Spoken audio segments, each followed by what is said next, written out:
प्रिया परमेश्वरा सुंदर दिवसावर तुमचे आभार मानतो. महान परमेश्वर, आशीर्वाद परमेश्वर, तुमच्या वचनात चालणाऱ्या प्रत्येकाला सहाय्य केले. सर्व पापांची अपराधांची क्षमा करून प्रार्थनेशी प्रभूच्या नावाने करतो. हालेलुया. लूकमध्ये ना 12:2 लूक 12:2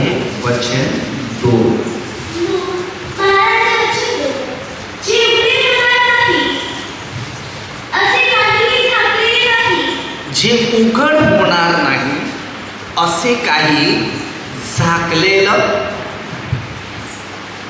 जिंदगीचा आपल्या जीवनामध्ये एक शेवट आहे आणि हा शेवट सगळ्यांचा आहे. सगळ्यांचा, तुमचा, माझा, चांगल्याचा, वाईटाचा उघड होणारच आहे. कोणती अशी वस्तू आहे की ती उघड होत नाही. किती झाकून ठेवा पण ती उघड होणारच नाही. का? प्रत्येक गोष्टी उघड आहे. भले चांगलं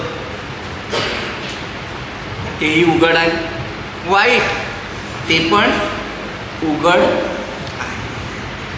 म्हणून त्याने कसं सांगितले, उघडकीस येणार नाही असं काही झाकलेलं. आपल्या जिंदगीचा पहिला आणि शेवट परमेश्वराच्या हातात आहे आणि हातात असल्यामुळे तुमच्या चांगल्या गोष्टी जर त्या पण उघड होणार आणि वाईट आहे ते सुद्धा उघड होणार. आपल्या हातून नेहमी लोकांचं चांगलं करतच राहिले आणि ते चांगलं नेहमी माझ्या दृष्टीत उघड होते. एक व्यक्ती माझ्याकडे आली. त्या टायमाला मी प्रार्थनेला जात होते आणि त्या प्रार्थनेत जात असताना तिकडे त्याला सांगितलं, हे जी मी प्रार्थनेला लोकांना घेऊन जातो, कधी कधी मी माझ्या खिशातले पैसे टाकतो आणि नेतो. कारण लोकांमध्ये कुठेतरी शांतीचं वातावरण असावं आणि पवित्र ठिकाणी जाऊन लोकांनी शांती घ्यावी. अशा दृष्टीने मी बसी भरून यायचो आणि तोच माणूस आज 92 वर आज मला ती उघडकीस आलेली साक्षी सांगते. तर त्याला मी सांगितलं की बघ, तू हे दान करतो याच्यात तू कमी भावाने, तेव्हा 2,500 रुपयाला काढल्यानं न्यायचं. किती भाडं होतं? बसचं 2,500. त्याला सांगितलं, हे बघ, तू कमी घेशील तर तुला देव मोठ्या प्रमाणात आशीर्वाद देशील. कारण आपण लोकांना चांगल्या ठिकाणी नेतो, तर तू जर त्याच्यामध्ये कमी करत असेल तर तुझा पण भरपूर फायदा होईल. बघ पाहिजे तो आज माझ्याजवळ आला, त्याला काहीतरी डोनेट करायचं पुढच्या. तर तो विषय निघाला. तुम्ही मला एकदाच सांगितलं, मी माझ्या घरात ते सांगितलं, आज जे आहे ते खरोखर ते मी दान करत राहिलो, त्यामध्ये मी सूट देत गेलो, पण तू बोललेला तो शब्द आज सत्यात आला आहे. आज माझं सगळं काही भरभराट आहे. बरं, परमेश्वर कुठे देतो?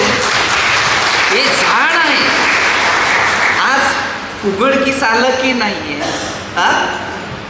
त्याने काहीतरी डोनेट करण्यासाठी पुढच्याचा सगळं असू दे, आपण पण कमी करूनच दे. चांगल्या कामासाठी आहे तर माझा पण हातच असतो. किंवा मी पैसा नाही बघत, मी त्या सेविंगमध्येच आलो. पैसा मला सुख देणार नाही, पण तुझ्याबरोबर माझ्याबरोबर जो व्यवहार माणुसकीचा आहे ते मला हमेशा सुख देणार आहे. आज तुझ्या भविष्यात झाला, तुला आता समज आली, कळलं, माहिती पडलं तुला, बरोबर की नाही? याने मला हा शब्द चांगला दिलेला.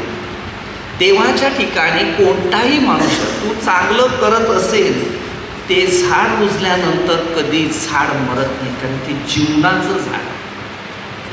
आणि तो स्वभावाबरोबर हे बघ, हे पण मला देवाने दिलं, मी वाटपच करत फिरतो, मी घेत नाही, ना स्वतःचा विचार करत नाही. लोकांचं दृष्टिकोन वेगळं असू दे, त्यात मला लेणं देणं नाही, परंतु माझं जे दृष्टिकोन आहे की देवाने जे मला दिले तर तुम्हाला पण देणार आहे, पण तुम्ही ज्या मापात द्याल त्याच मापाने चालू. कारण तिकडं दुसऱ्या पत्रामध्ये 9 अध्याय 6 पासून वचन तसं दिलेलं आहे. आम्हाला की 3 अध्याय 6 पासून ते 10 पर्यंत दिलेलं आहे की परमेश्वर बदलत नाही, परमेश्वर देण्यासाठी. आता त्याला दिल्यानंतर त्याची जाणीव झाली.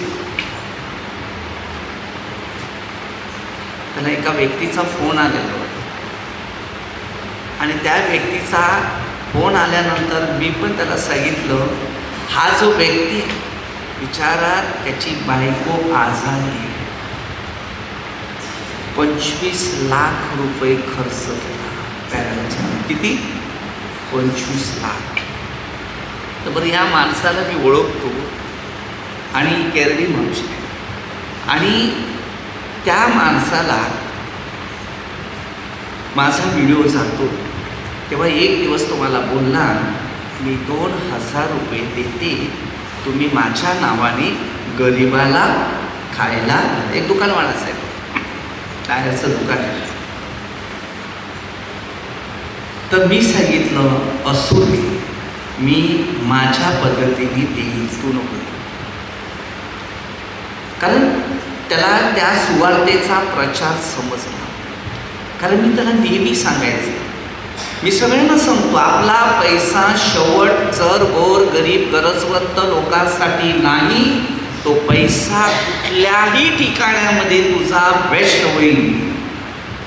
तो पैसा देवाच्या हिसाबाचा पैसा, तो हिसाबामध्येच. एक तर डॉक्टरची फेरी, नाही तर तुमचे कार्यक्रम ना प्रोग्राम, त्याच्यात सगळा पैसा बेस्ट ते टिकाऊ नाही. पण एक गरीब, एक गरजवंत व्यक्ती त्याच्या गरजा पुरवल्या तर तो पैसा तुमचा डब्बल तुमच्या पाठीशी परमेश्वर देत असते. कारण देणाऱ्यांना देव देतो. मी शिकलाय आणि मी शिकतो आणि मी लोकांना शिकवतो. जीवनात आपण काहीच घेऊन जाणार नाही, हे सगळे इकडेच आहेत. फक्त आपल्या जवळ शरीरामध्ये जे आहेत ते अनेक प्रकारचे मोह आहेत. म्हणून म्हणते 6:9 पासून येशू ख्रिस्ताने शिकवलेली एक भक्तिदायक प्रार्थना होती. परमेश्वराने ज्या वेळेला सृष्टी निर्माण केली तेव्हा आदामाला सांगितलं, सर्व झाडातलं हे फळं खा, परंतु यामधल्या झाडाचं मात्र फळ खाऊ नको, ते एक हिस्सा तो परमेश्वरासाठी ठेव. आपल्या जिंदगीचा एक हिस्सा आहेच. मी सर्व लोकांशी एक आहे. मी मानव प्रेम करतो, मी धर्म प्रेम करत नाही.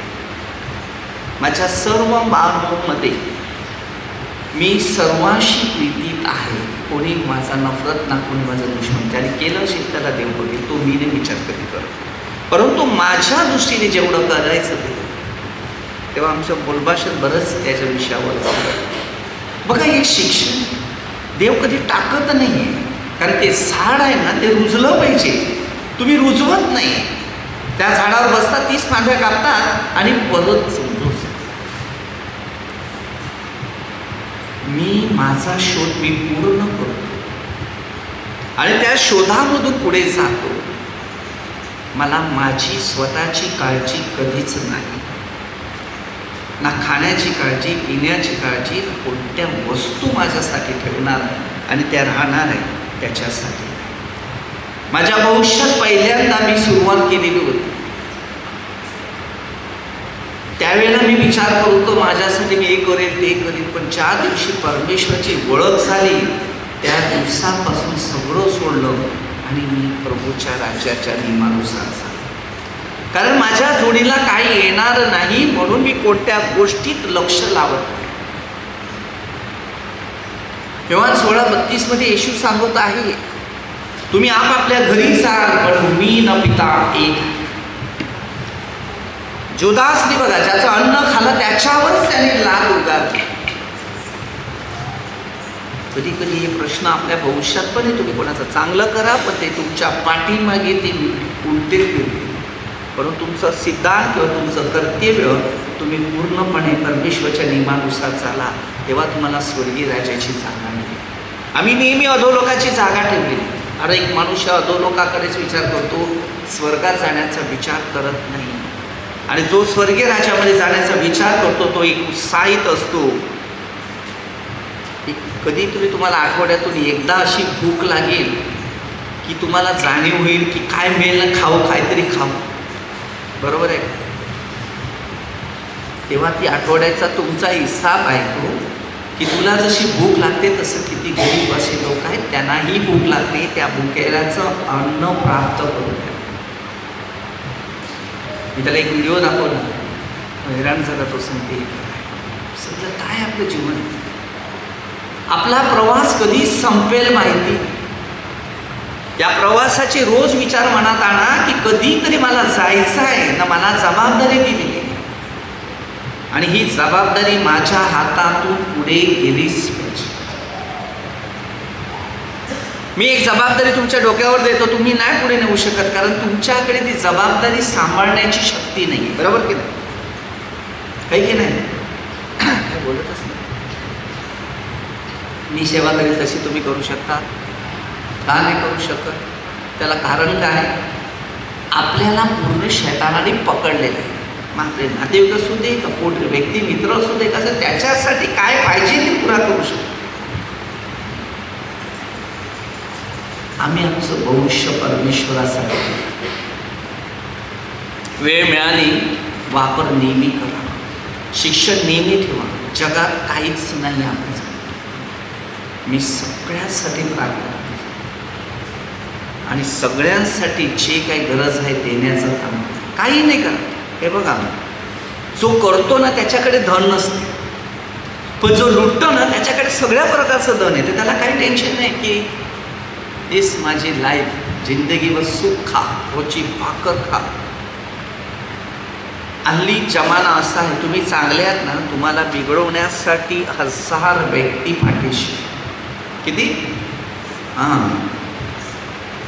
मग तुमचं नुकसान कसं करावं ते शोध करतात. नाही नाही, कधी कोणाला खड्ड्यात पाडू नका. खड्ड्यात पडत असेल तर त्याला उचलायचा प्रयत्न करा. खूप फायदे आहेत, खूप फायदे आहेत.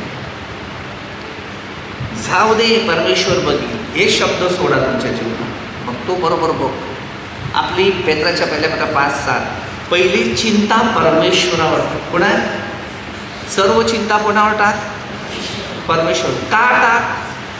का तो आपला भार घेणार, दुसरा कोण भार घेणार? परमेश्वराच्या राज्यामध्ये चालणं गरजेचं आहे. आज त्याची प्रगती झाली. योहान 1:1 प्रमाणे त्याने शब्द बघितला. योहान 1:14 बघितला, शब्द देव झाला. त्याला समज झाली, तेव्हा त्याने डिसिजन घेतला. ती साक्षी कधी निघाली? इतक्या वर्षावर निघाली की नाही? का निघाली? कारण ती देवानी ती साक्षीचा वापर केला.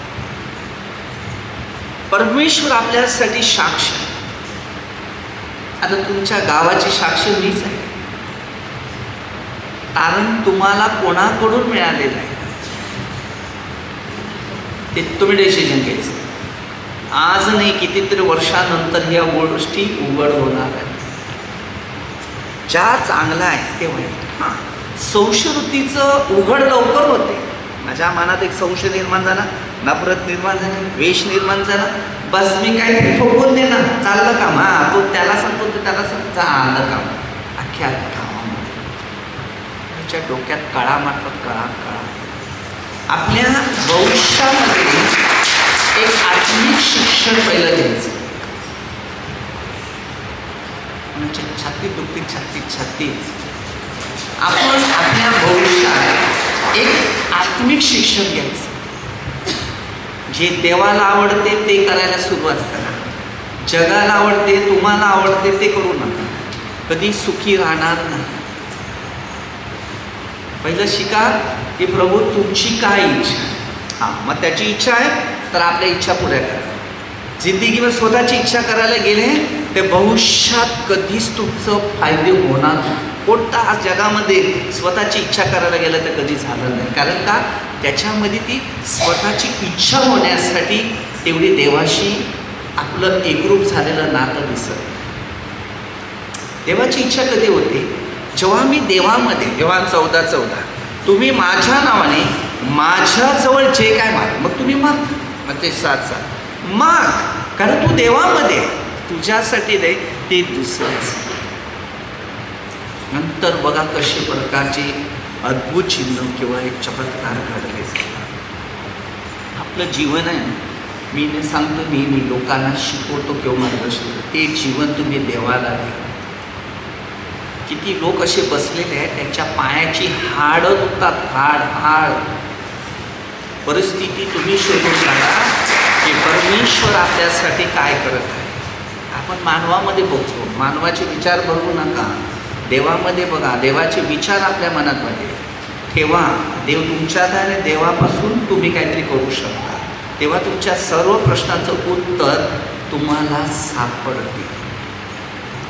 देवाने माझी घडण केली त्याच्या कामासाठी, म्हणून मी हे काम त्याच्यासाठी करतो. येशूने पण तसा प्रश्न दिलेला होता शिष्यांना, मी तो आहे असा तुम्ही विश्वास न ठेवल्यास तुम्ही आपल्या पापात म्हणाल. तर कसे नाही, तुम्ही न विश्वास ठेवणार तुम्ही आपल्या पापात म्हणाल की त्याला परमेश्वराने पाठवलेलं होतं, तो तुमचा विश्वास नाही. आता मला परमेश्वर पाठवले, जर तुमचा विश्वास नाही तर तुम्ही पापातच मरणार. कारण मी तुम्हाला पुण्याचं शिक्षण देतो, मी माझं शिक्षण नाही आहे, मी माझ्या कारागिरीचं शिक्षण नाही किंवा माझ्या कामाचं शिक्षण नाही. मी सांगतो मी तुम्हाला एक आत्मिक शिक्षण सांगते आणि देवाने केलेले जे चांगल्या गोष्टी ते सांगण्याचा मी प्रयत्न पोटात टोकते पोटामध्ये. तर ही जी तुम्हामध्ये जी काही शिक्षण आहे ती पवित्र आत्म्याच्या द्वारे. प्रेषित 1:24 तो सर्वांचा हृदय जाणतो आणि त्या हृदयात काय आहे ते त्याला माहिती आहे. मग आपण त्याचं हृदयावर विश्वास ठेवतो. तुम्हाला काय वाटतं? सगळ्याच गोष्टी इथे आत्मिक शिक्षण आहे? नाही. सगळ्यांना मान्य होणार नाही. मग सगळेच लोक देवावर प्रेम करणारे तुम्हाला मान्य नाही. सगळे या वचनाप्रमाणे चालणारे मान्य आहे? नाही. जसं येशूच्या भोजनामध्ये असताना शैतान जुदासमध्ये शिरला तसं तुमच्यामध्ये पण शिरेल. तुमच्यामध्ये देवाचा आत्मा ज्या भोजनास येशूमध्ये शिरलेला होता तो पण तुमच्यात. 2 प्रकारचं शिक्षण असते. बायबलाधारित शिक्षण जर बघितलं पवित्र शास्त्रामध्ये एक आत्मिक शिक्षणावर जास्त फोकस करायचा. तेव्हा तुमच्यामध्ये एक शांती, तुमच्यामध्ये एक अभिषेक, तुमच्यामध्ये एक अद्भुत एक परमेश्वर तुम्हाला देणार आहे. एक पावर तयार करायचं. सगळ्यांना नाही. मी आज विचार करत होतो की किती पूर्वी विश्वासी होते, आज किती लोकांमध्ये तो विश्वास आहे. जो माणसामध्ये पहिला जो विश्वास होता तो आज नाही. आज विश्वास एका दुष्ट आत्म्याने माणसाच्या शरीरामध्ये तो विश्वास तोडून टाकला आणि तो माणसामध्ये जिथे पवित्र आत्मा शरीरात ठेवणार होता त्याच्यामध्ये तो दुष्ट आत्मा ठेवला आणि दुष्ट आत्मा सगळं दुष्टाईच्या विचारात टाकला. म्हणजे आपला अंत जवळ आहे. एकदा दुष्ट आत्मा माणसा शरीरात प्रवास करायला लागला ना का ते माणसाचं शरीर आहे ना ते कमजोर करते, रोगाने पिळलं जाते, संकटाने पिळलं जाते, टेन्शनाने पिळलं जाते. सर्व तुझ्यावर अत्याचार अन्याय करण्याचा प्रयत्न तो करतो आणि त्यानंतर तुमचं शरीर कुठेतरी भीतीच्या आत्म्यामध्ये जाते आणि नंतर तो हळूहळू आपल्या जीव पकडण्याचा प्रयत्न करतो. कारण त्यावेळेला तुम्हाला देवावर विश्वास ठेवून देणार नाही. हां, आणि असे विश्वास कोणत्या व्यक्तीला ठेवतील तुम्ही की तुमचा तो घात करणार आहे ना अशाच व्यक्तीवर तुमचा विश्वास आहे. आणि नंतर तुम्हाला सत्य कळेल. योहान 8:32 कारण सत्य माणसाला बंधनातून मुक्त करते. यस आहे. जेवढा मनुष्य आत्मिक शिक्षणाकडे वळतो ना तेवढा पाठीमागे शैतानिक आत्मा कार्य करतो. माणसात प्रीती करायला शिका, माणसाचं चांगलं करायला, तेव्हा तुमच्यामध्ये एक प्रीती आहे, तुमच्यामध्ये शांती आहे, तुमच्यामध्ये आरोग्य आहे, तुमच्यामध्ये अद्भुत गोष्टी. मग देव तुम्हाला सगळं देईल. मग खायचं प्यायचा विचार नका करा. तुम्हाला काय नाही काय नाही, काय आहे सगळं आहे तुमच्याकडे, कारण तुमच्या चोरीला त्या देव बसलेला आहे. जर देव जोडीला बसलेला आहे तर तुमच्या भविष्यात सर्व प्रश्नाची उत्तरं पण जोडीला बसलेली आहे. चिंता कुठे आहे? आपल्या शरीरातली चिंता कुठे आहे? सगळं जगाचे मोह. या मोहाला सैतान माणसाला सतावतो, हातात काय लावून देत नाही. तर परमेश्वर मोहावर जेव्हा विजय मिळवायला शिकवतो तेव्हा परमेश्वर सगळं देते. आणि परमेश्वराकडे मागायला लागतं. ते सांग, मागण्या अगोदर तुमच्या प्रत्येक प्रश्नाचं उत्तर देण्यासाठी तुम्हाला सकाळी कोणी उठवलं? घड्याळाने का देवाने? का उठवलं? कारण काय होतं की परमेश्वराला धन्यवाद द्यावा. प्रत्येक ठिकाणी परमेश्वराची स्तुती आणि धन्यवाद द्यायचा. प्रत्येक ठिकाणी कुठे जातील तिकडे पहिला परमेश्वराची स्तुती करत राहिलं पाहिजे. तेव्हा तुमचे जीवनाचे प्रत्येक प्रश्न परमेश्वर देण्याचा सुरुवात करायचं. कारण मी जेव्हा परमेश्वराची स्तुती धन्यवाद देतो, हमेशा गौरव करतो, बस तेव्हा तो आपल्याला आशीर्वाद देतो. एक तिकडे लाईट येऊन नसेल ते एक चेहरा येऊन जाईल, मी आहे घेऊन. आपल्या प्रत्येकाला एक शिक्षण घ्यायचं आहे. जीवनात जर परमेश्वराने आपल्यासाठी एक साक्षी तयार केली ती का केली? तुम्ही द्या लोकांना. आता मला दुकान बसला तिकडे साक्षी प्राप्त झाली, बरोबर. अनेक लोक येतात सांगतात इकडे आले का शांती आहे. शांती कोणाकडे होती? परमेश्वराकडे. जेव्हा तुम्ही देवांच्या शब्दाचा विचारधारा करत असता तेव्हा शांती. मत्ती 18:20, योहान 12:26 हे प्रश्न आहेत. आता मी जर आहे, मी प्रार्थना करतो, बरोबर प्रचार करतो, सुवार्ता सांगतो, तर माझ्याबरोबर कोण असेल? माणूस. मग ज्या परमेश्वराने मला शिकवलं, घडवलं, तर तेच मी तुम्हाला. दोन प्रश्न आहेत. तुमची प्रगती जर वाढायची असेल तर प्रार्थनेत जास्त वाढा, आणि बरबादी जर वाढायची असेल तर प्रार्थनेपासून कमी व्हा. फक्त जगाचा थोडा मोह मिळेल, खायला प्यायला पैसा सगळं दाखवेल, पण हातामध्ये 1 रुपया राहणार. का नाही राहणार माहिती आहे तुम्हाला? कारण त्या शैतानाने तुमच्या घरावर कब्जा केला. तो तुम्हाला सगळं बघा. एक कार्यक्रम ठेवा, प्रोग्राम ठेवा, किती पैसे उडतात ते पहिलं बघायचं, आणि प्रार्थनेत वाढा, किती फायदे होतात ते पण बघा. गरिबांना खायला घाल, किती तुझा फायदा होईल, बरोबर. हां, अरे माझ्याकडे धन पैसा काय नाही आहे, पण जो आहे तो माझ्याकडे, बरोबर. मी आहे ना समाधानी? नाही. कधी बघितलेलं आहे का की निराश आहे?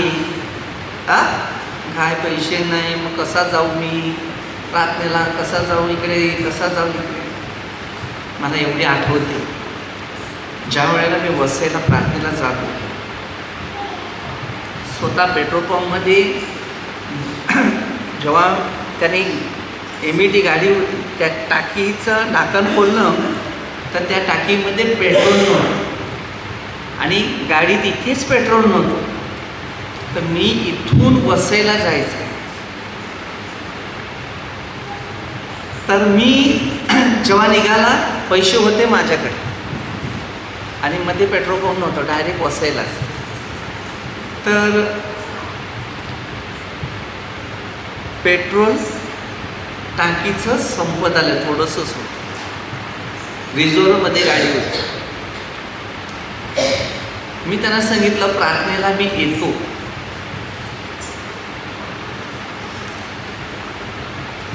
आणि निघालो. माझा अंदाज आला बोईगावपर्यंत मी पोचेल. पण मी निर्णय घेतला जिथे गाडी थांबेल तिकडे सोडेल, पण मी चालत जाईल, पण मी मात्र प्रार्थना सोडणार. मी निघाला जोरामध्ये. जेव्हा सागरशीरचा पेट्रोल पंप आहे त्या पेट्रोल पंपवर गेलं तेव्हा फक्त वसईला 2च पेट्रोल पंप होते. एक सागरशेर आणि माणी, हे 2च पेट्रोल पंप होते. बाकी पेट्रोल पंप इकडे नाही, एक आपल्या विभागात. जेव्हा त्यांनी ढाकण खोललं ना, पेट्रोल टाकायला सांगितलं ना, ते बोलते ह्यात काहीच पेट्रोल नाही. ते तर मी सांगितलं,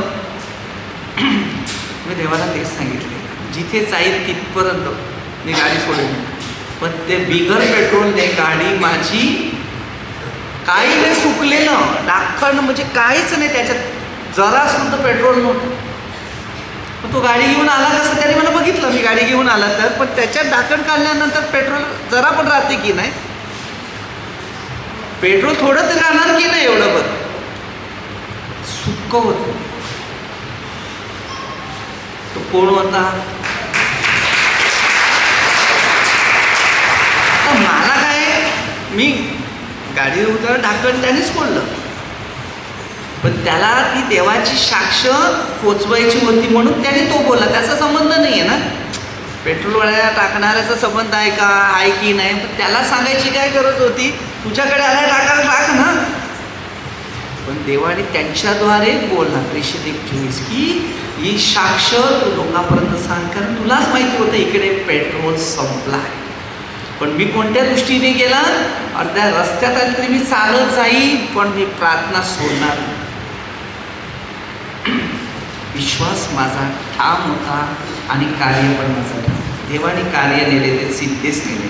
हे आता काही एकच साक्षाने कितीतरी साक्षा अशा घडलेल्या. जर मी जायचा बंगलीला गावज्योती प्रार्थनेला, तर गाडी कधी खराब झाली, कधी लेट झाली. शेवटला पाऊस यायचा. एक दिवस मी लेट झाला, 7:30-7ला मी पोचायचाच, 7, 7:30, 8:30 उठलो.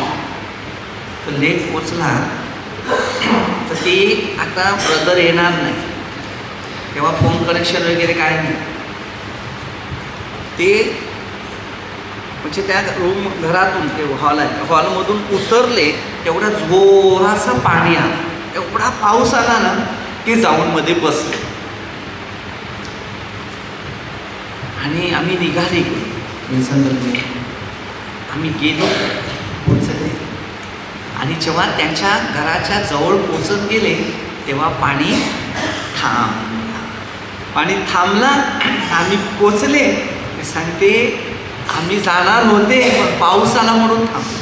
आणि शेवटी माझी प्रार्थना पूर्ण झाली. मी देव बघा काय करतो. एवढं जे कनेक्शन बोलला ना देवाशी, तुम्ही देवाबरोबर असेल तर कोणत्या गोष्टीमध्ये विचार किंवा चिंता करू नका, तो तुम्हाला कधी टाकणार नाही. तुम्ही सगळे जातील पण तो नाही कधी सोडणार. म्हणून मी माझे एवढ्या वर्षाचा जो अनुभव आहे ना, आजपर्यंत मी त्या कार्यामध्ये जो इंटरेस्टली आहे मी घेतो ते ह्या गोष्टीने. ते चमत्कार सोडून द्या. रोजचा दिवस बघायला मिळतो ना, तोच मोठा चमत्कार. माझ्या भविष्यात त्यांनी इतकं कार्य करता मला मदतीनं सपोर्ट केले. ज्या रस्त्यातून मी जायचा ना तिकडे बुद्ध उतरायचे. मला स्वप्न होते माहिती आहे, ते स्वप्न माहिती पडली प्रार्थना. ते लोक जायचे ते रस्त्यामध्ये ना बिडी पीत निघायचं आणि ते गाडीवर आहे ना पटकन गायब व्हायचं. एक दिवस घाबरले. मला सांगितलं ब्रदर आम्ही नाही जाणार तिकडे, भूतो उतरतात. बरं असो दे, तुम्ही नका जाऊ, मीच आहे. मग बरेच लोकांना मी त्यांना सांगितलेलं की तुम्ही तिकडे आहे ते तुम्ही चालवा. सगळे कमजोर झाले आणि एवढे दुष्टात मी तिकडे काम करत होते, पण परमेश्वराने इतकी शक्ती पुरवलेली होती की त्याने जगाच्या कान्याकोपऱ्यात जायला सांगितलं तसं ते. आणि मी तिथून यायचा जायचा, मला कधीच तिकडे आढळलं नाही, कारण देव बरोबर. अरे तुम्हाला एक साक्ष सांगतो, जुन्यात ते अंकल माझ्या जोडीला असायचे. पावसाळ्यात त्या एवढीच्या कांड्यावरून जायच्या, थोडा चिखल अशी अशी करून जायचं. आणि तिकडे जागेवाळ्याने एक रस्ता 1.5 फूट जो दे 1.5 फूट दे 3 फुटाचा रस्ता पाहिजे होता. पण तो रस्ता त्या कांड्यावर कोणीच देत नव्हता. अंकल सांगते पावसाळ्यात आपल्याला यंदा येता येणार नाही, कारण कांडे झाल्यात बारीक. बरं तो बघेल, त्याला जर कार्य करायचं आहे ना, तो बघेल. तू कशाला अगोदर पहिला विषय काढत बसते, तू राहा. देवाने असा चमत्कार केला ना, तर 3 फुटाचा का 4 फुटाचा रस्ताच कॉन्क्रीटचा करून टाकला डायरेक्ट. हे काय रे, बरं तू हेच बघ, काय तो बरोबर आहे तर आपण सगळं बरोबर आहे. कोणत्या कार्यामध्ये आपली इच्छा मांडू नका. आणि आम्ही यायच्या अगोदर त्या रस्त्याचं ओपनिंग करून एका आठवड्यामध्ये रस्ता क्लिअर केला. तू विचार कर कसं काय केलं असेल. फटाफट काम करून टाकलं, तिथून त्या आपल्या घरापर्यंत जायला रस्ता. तो परमेश्वर किती महान आहे, तुम्ही त्याचे कधी अनुभव घेतले? देवाची जेव्हा इच्छा प्रकट होते तेव्हा आपली इच्छा नाही, की ती सैतानी इच्छा उत्पन्न होते. आणि सैतानी इच्छा जेव्हा तुमच्यामध्ये निर्माण होईल ना, तुमचं कोणतं काम करून देणार, तेव्हा सांगायचं देवा तुमची इच्छेप्रमाणे. बस काहीच बोलू नका, बोलायला तो आहे. आणि जेव्हा देव बोलतो आणि देवाच्या गोष्टी तुम्ही ऐकता, तिथेच चमत्कार आणि अद्भुत गोष्टी. आणि एवढं मोठं हे उभारलेलं आहे, हे तुम्हाला स्वतःला तरी माहिती आहे का तुमचं किती डोनेशन याच्यात आले नाही? त्याच्याने एकाने तरी मला सांगावं की माझं एवढं मोठं डोनेशन आहे म्हणून हे सगळं बनले. सांगू शकते कोण तरी आहे? लाखो रुपये, कितीतरी लाख रुपये देणारा हे डोनेशन असतं, त्याचं डोनेशन आहे. समजलं ना? आम्ही देवाची परीक्षा बघतो नाही, कधीच परीक्षा बघू नये. देवाच्या परीक्षेला पास. मी पास झालो म्हणून मी पुढे जातो.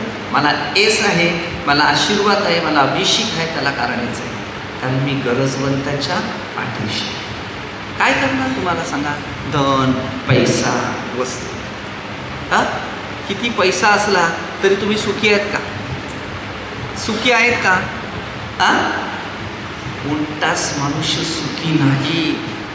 पैशाने नाही होत, तो देवाच्या राज्यानुसार होतो. तुम्हाला काय पाहिजे ना, मागू नका, फक्त देवाला एवढंच बोल, तुमची काय इच्छा आहे माझ्यासाठी बोला. मी योग्य आहे का अयोग्य आहे? माझं काहीच नाही इकडे, जे आहे ते तुमचं आहे आणि मी पण तुमचाच आहे, एवढंच बोल. नंतर तुमच्या चमत्काराला सुरुवात करायची, तो त्याचं काम करून घ्यायचं. मी भविष्यात कधी तुम्हाला आजपर्यंत सांगितलेलं होतं का मला एक कप चहा द्या, पाणी द्या? बरोबर, लोक मला सांगतात बरं चहा पिला नाही पिला, नाश्ता केला नाही केला, नाश्ता केला केला, कधी केला केला नाही केला, काय खाल्लं नाही खाल्लं खाल्लं. तो जर जोडीला असेल ना तर सगळं आहे. कधी येशूचा हात सोडू नका, सगळं गेलं तरी चालेल. योगची आठवण ठेवा, योगाचं सगळं गेलं. बरोबर, योहान 16:32. तुम्ही आपापल्या घरी जाण, मी आणि पिता सगळं गेलं.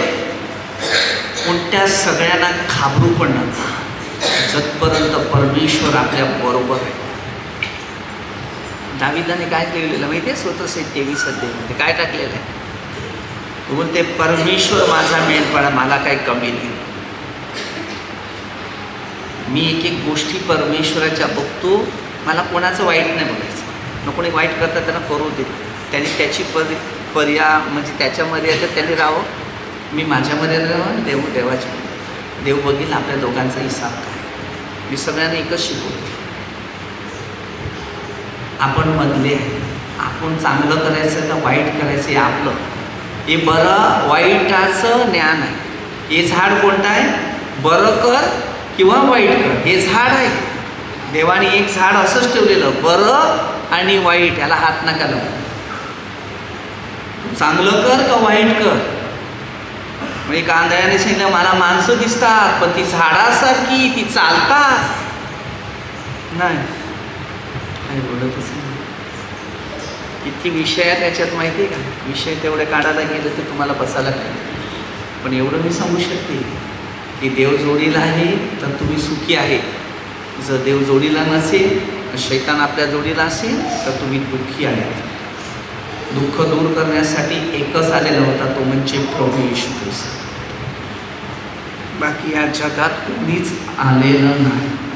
आले ते आपले स्वार्थ घेऊन आलेले. परमेश्वराकडे स्वार्थी नाही. हात फ्री आहे, हात मोकळेच ठेवा, हात भरून ठेवू नका. हे हात भरून ठेवले तर जिंदगीवर संपलं गेलं. म्हणून परमेश्वराने आमच्या प्रत्येक अनामध्ये 12:36 न्यायाच्या दिवशी आमचा हिसाब व्हायचा आहे. त्या हिसाबात आम्हाला मजबूतीने प्रवास करायचा आहे की आम्ही परमेश्वरची इच्छेने आमचं भविष्य. छोटेच एक प्रार्थना करूया. हे पिता परमेश्वर सुंदर दिवसाबद्दल तुझा आभार मानतो. महान परमेश्वर, आशीर्वाद परमेश्वर, तुमच्या वचनाचा आधार प्रत्येकाला सहाय्य कर. सर्व मंत्र लोक, आमदार लोक, पोलीस लोक, मिलिटरी प्रभूचा आशीर्वाद कर. प्रभूची सेवा करणाऱ्या प्रत्येकाला सहाय्य कर. ही प्रार्थना आम्ही आमच्या प्रभू येशूच्या नावाने करतो. आमेन. हालेलुया.